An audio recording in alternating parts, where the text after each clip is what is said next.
kung napaniwala ka nila.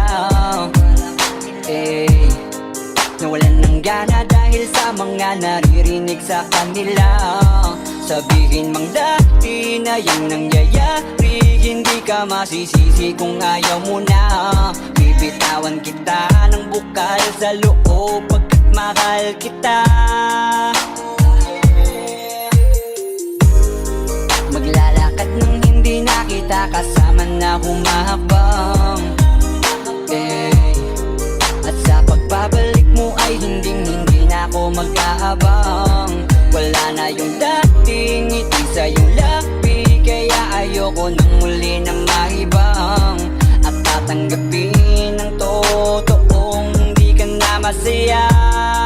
Ooh, yeah. Hindi ka na pipilitin pa, di na mauulit, di na aayusin pa. Bibitawan at hayaan, kahit masaktan basta sa maayos ka. Patawarin mo rin ako kung di ko na kayang ibigay ang mga gusto mo. Minahal kita sa alam kong paraan, baka hindi mo lang naramdaman.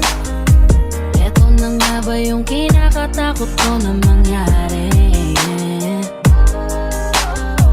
Masyado lang ako siguro sa iyong nakampante.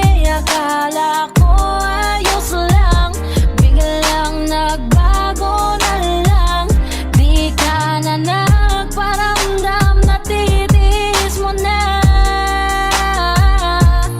Minsan na rin naman akong napagod, pero ni minsan di kita sinuko. Nung di ka na masaya, biglang umalis ka na lang. Ako ba sa atin dalawa ang nagbago? Kaya kung hahayaan na kitang lumayo, ay maisip mo na di naman yun para sa akin, kundi para yun sa'yo.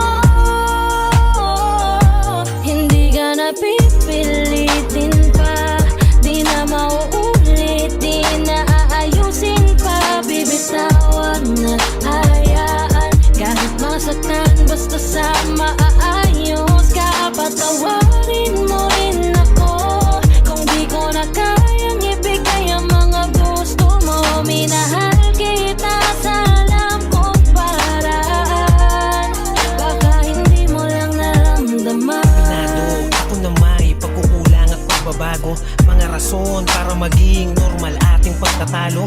Oo, malungkot ka pero tanong ko sa'yo kung naramdaman mo ba ako? Kung hindi naman pala, baka tama ang desisyon mong magsarado ng puso mo para sa akin. At baka mas gusto mo magpahinga, baka hindi ka na makahinga. Sabihin mo lang wag ka nang mahiya na magsalita, kasi ramdam ko naman lahat yun dahil sa kabila ng mga pagsubok pa lang natin. Kita kong pahina ka na ng pahina, pero totoo nakakabigla, kasi hindi pa ako nakahanda. Parang hula na lang na nawala yung kabanatang kala ko ay maganda. Wala na akong magagawa kundi tanggapin na tayo ay mas lumala. Nakakadala na ganun ka lang kabilis sa akin Hindi ka na na kumawala.